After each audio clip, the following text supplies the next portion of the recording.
Alrighty, so hello everyone. I am Brenna and I'm playing the part of Karen. Hi, I'm Helen and I am playing the part of Mary, the supervisor.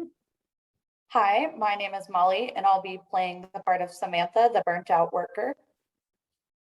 Hi, my name is Javier. I am playing the part of Crystal. Hi, my name is Kira, and I'll be playing the part of Ashley. And my name is Brianna, and I'll be playing the part of Tammy. Excellent.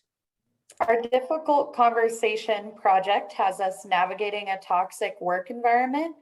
We have chosen nonviolent communication and common ground. Our worker, Samantha, a previously compassionate, professional, and organized clinician, able to manage her caseload and support her peers, has become unpredictable and unreliable. Her dropping the ball is having a direct effect on her coworkers as they are having to pick up the slack. Growing tension and bitterness comes to a head as they wait for the weekly meeting with their supervisor, Mary. Throughout this first scene, we will see multiple coworkers beginning to gossip regarding another employee's work ethic while awaiting the start of a meeting with their supervisor. Wonder what this week's meeting will be about. Probably the fact that we're constantly picking up her slack. Who are you talking about? Come on, Tammy, take a wild guess.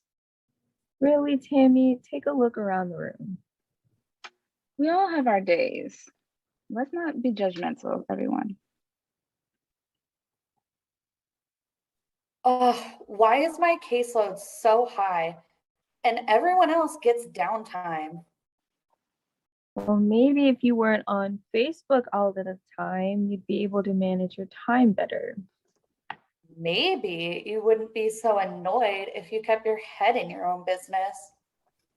All right, everyone, why don't we all just see what this meeting's about instead of taking these wild guesses? Yeah, that's a good idea, Tammy. It could be a million things.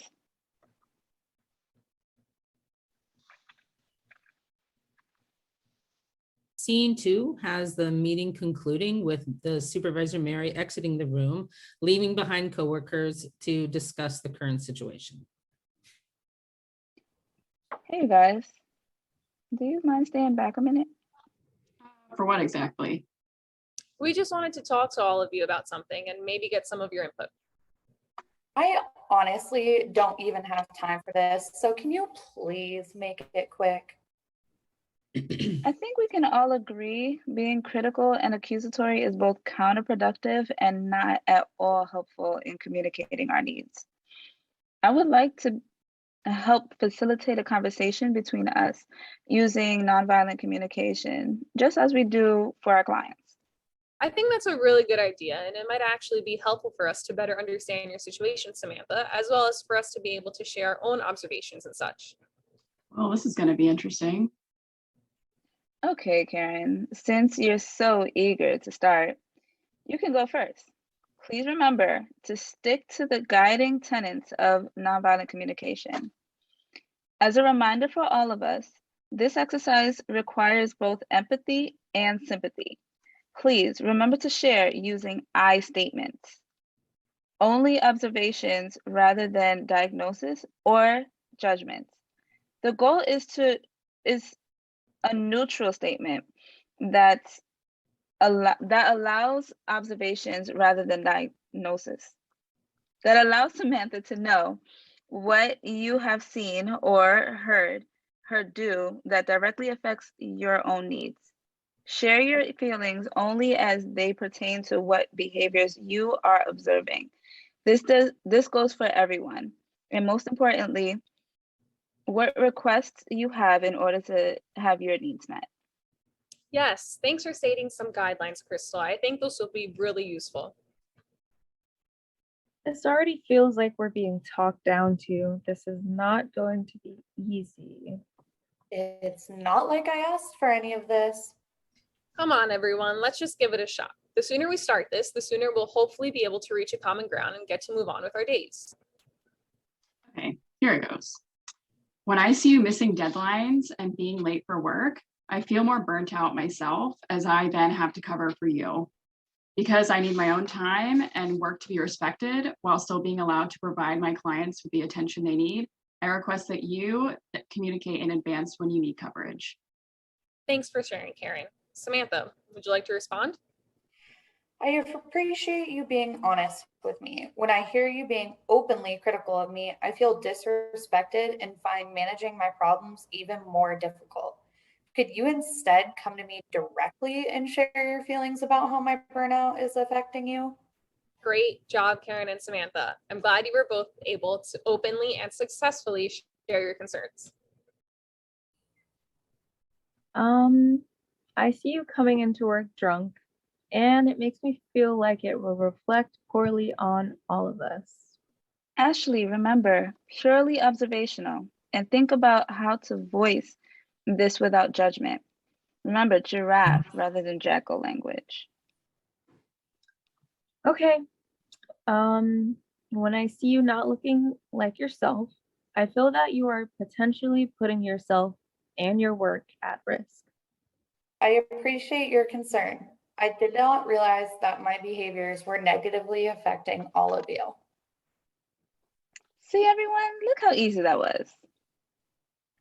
Okay, next we have scene 3, and this is where we have Mary, the supervisor, and Samantha, the burnt out employee, have a conversation with each other. How's everything going for you, Samantha? I just wanted to check in. I'm fine. Nothing's wrong. You know, I'm always here to support. I've noticed that you've been spending longer hours here, but you're still missing those deadlines. My personal life is not anybody's business here. I completely understand your need for privacy, Samantha, but I wanted to make sure that you know I am here to help in terms of how things are going work-related. Honestly, nobody would even care anyways, so what's the point in talking about it? I care, Samantha. I see that you're stressed out, and I welcome any suggestions you might have for me to better support you.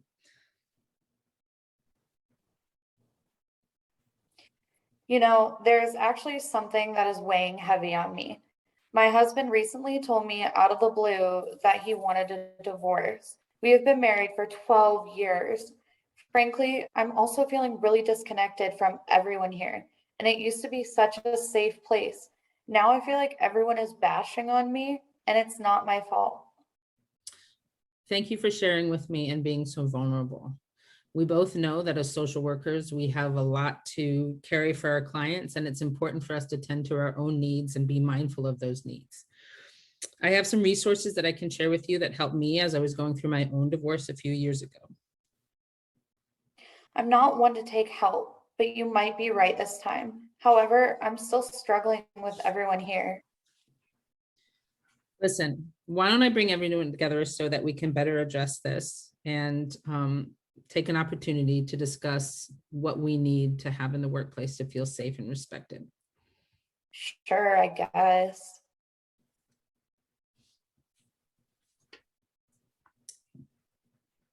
Scene 4, Supervisor Mary will use common grounds exercise to find commonality in the workplace to meet workplace expectations.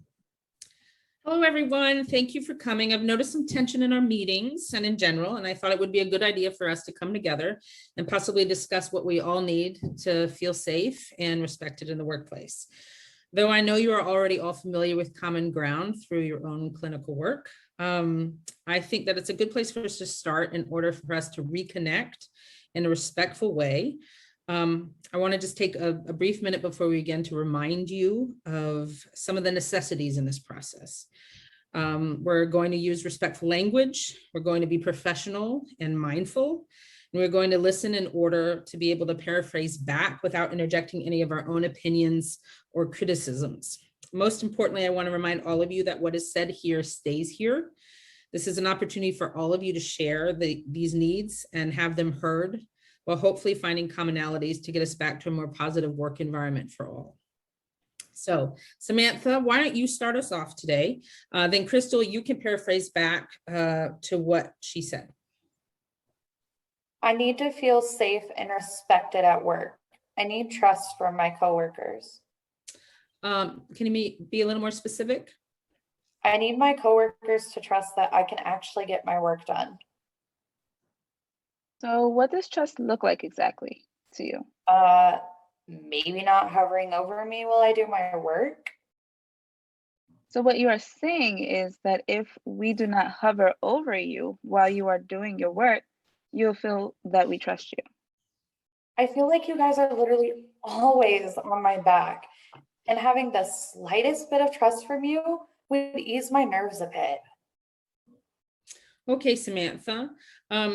Did Crystal say everything that you meant, or do you think you need to clarify anything for her or the group? No, she said everything just fine.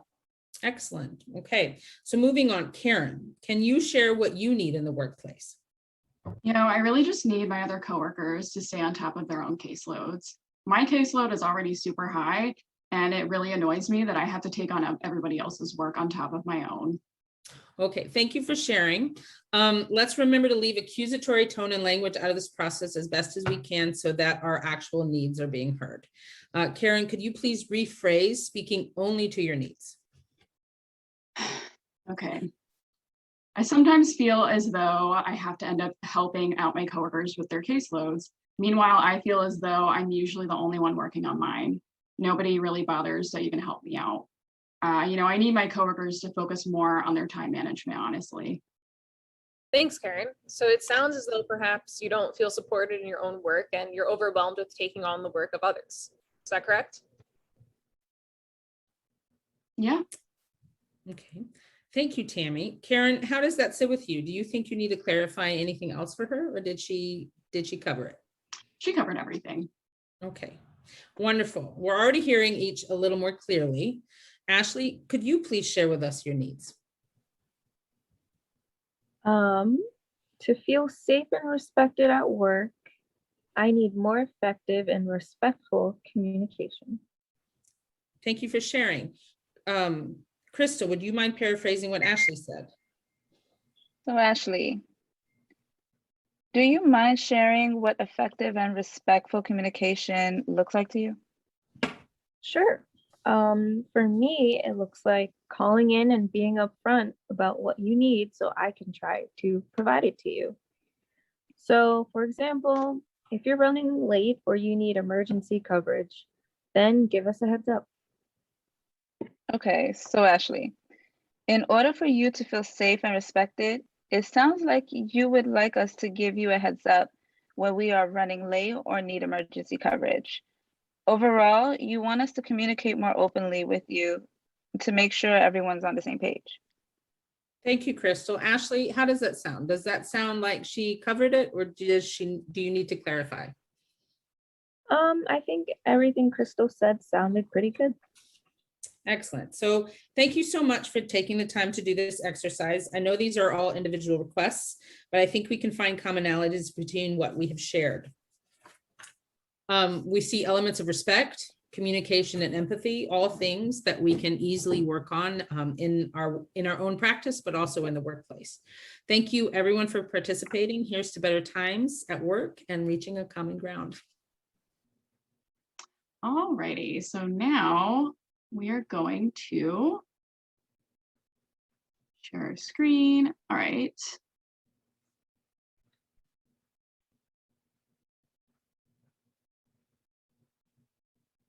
Here we go. So we'll kind of do it like this for now. All right, so difficult conversations, so challenging conversations are a project. We use nonviolent communication and common ground as, wait, I think, can I? Oh, yes, awesome. Okay. All right, so yeah, we use nonviolent communication and common ground as interventions to help facilitate productive conversations in the workplace. So I guess I'll just start us off with nonviolent communication. I know that we focused within our little skit that we previously recorded mostly on interactions between coworkers, staff members, employees, whatever you want to call them. But I think we should also remember that this is something that we either are already using or will be using in the future with our clients, when we're engaging with them.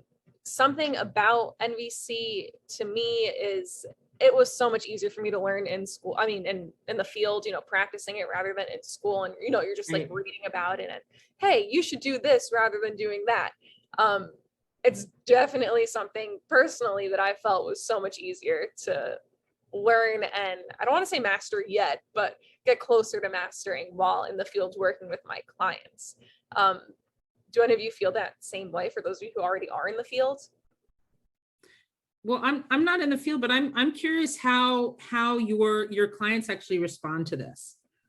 So I work with adult males in a halfway house, and being a young female, it did take a while for them to get used to, you know, just a younger girl talking to them a different way, you know, coming from a therapeutic community environment where, you know, everything is very, very strict and it's either yes or no, no gray area. It took them a while to get used to it, you know, used to someone who was empathetic and just kind-hearted, but it, after a while, it becomes very normal and Okay. just regular conversation. Interesting. Very. Yeah, I can imagine.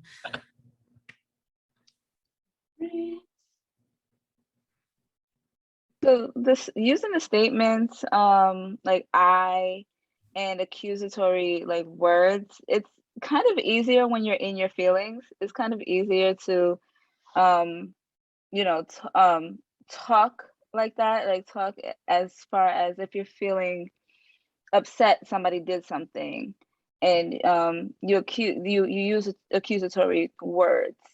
And so with NVC, they try to have you practice not to use those words, and instead you know, just sharing your feelings,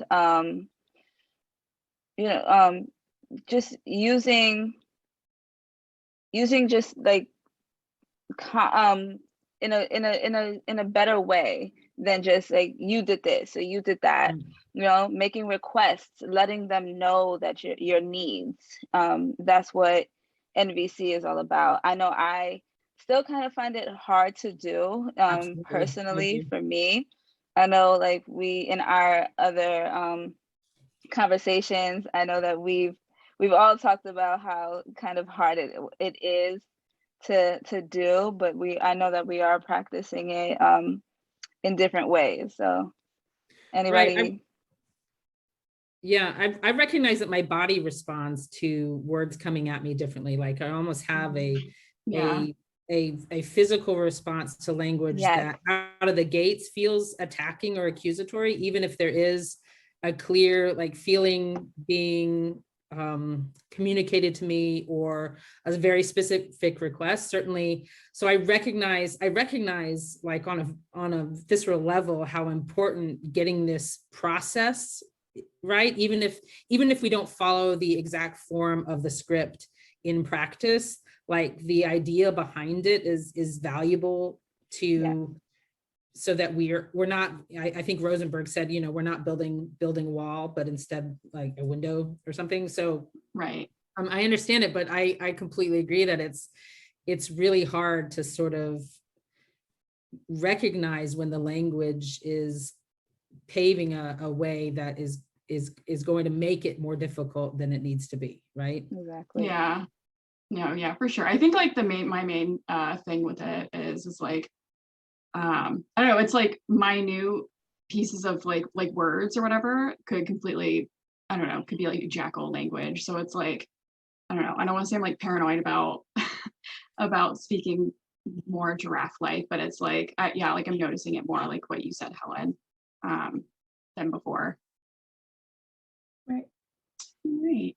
Another, yeah, okay. All right, so we use Common Ground in our skit, and I think this is definitely a beneficial resource when you have people that maybe, you know, don't have the time to learn something like nonviolent communication, which takes quite a while to get in the habit of saying that. I think one difficulty around Common Ground is you lose anonymity in it, and I think if you're in a workplace or in a school group and you have people that maybe don't Absolutely. feel comfortable talking Yeah. within that group, they might feel that they'll face retaliation for for things that they say. So I think this is definitely beneficial once, maybe like after a nonviolent communication, when they already feel more comfortable sharing their feelings. But I think if somebody doesn't feel comfortable in their environment, it's a difficult task to perform. Right, certainly once trust and container has been created, right? Some type Yes. of trust relationship would help Yes. due to that lack of anonymity. Mhm. I didn't even think about that. Like personally, if I was in the group setting, in a, well, I'll speak from like my work in a residential group setting, and I like at times have like crazy social anxiety, and I do not want to share at all. I think being in an exercise for common ground, I would probably be so nervous and not saying a single thing, just watching everyone else talk. Yeah. Right, it adds a layer of vulnerability. Mhm.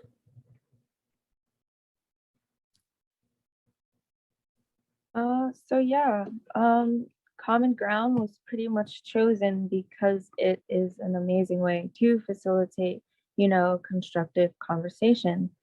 So essentially, we did pick this because it just made more sense than the other theory to kind of implement into our project because of the tense group dynamic and how we could go about resolving that. So pretty much what I got from it is that by reminding everyone to use respectful and professional language with little to no interruption, it just pretty much makes the space a little more safe and constructive when facilitating conversation. And especially the paraphrasing, it just pretty much helps you to kind of absorb the important components of the conversation and express the needs that everyone is trying to get met. So what do you guys feel? How do you I feel about it? love paraphrasing, whether it's in a group or an individual session. Just be like, not only are you making sure as the clinician that you know what they're saying and you're understanding everything that's going on, but it gives them a sense of, I'd probably say relief, like, okay, like this person actually is listening, one, Right. and two, they're understanding what's going on. So paraphrasing is a huge thing for me. Right. Yeah. I'm And I curious. think that JV, is this something you use with kids or not? Yeah, definitely. I use this with my kids that can talk Uh-huh. pretty much. And we have kids, a lot of the kids are diagnosed with like ADHD, ODD. And so there's a lot of miscommunication and a lot of Yeah. miscommunication between teachers as well and the student, and frustration. So when we discuss, when we talk one-on-one with the child and ask them, what's going on, and they'll say they never get picked on in class. And so I would respond, so because you're never picked on in class, you shout the answer out. And they say yes. So I would clarify, they feel like they're not getting the attention in class, and I'll paraphrase what they're saying, and repeat what they're saying, and then ask them if this is the reason why they are maybe shouting out in class, acting out, and getting in trouble, getting detention, things of that sort. So it can, Common Ground can work with children as well. Okay, cool. And then this last piece. Okay, and so, no, though we didn't actually address this topic in particular in our scenario, we've had some really interesting conversations surrounding this in our group, particularly as it pertains to social work as a whole.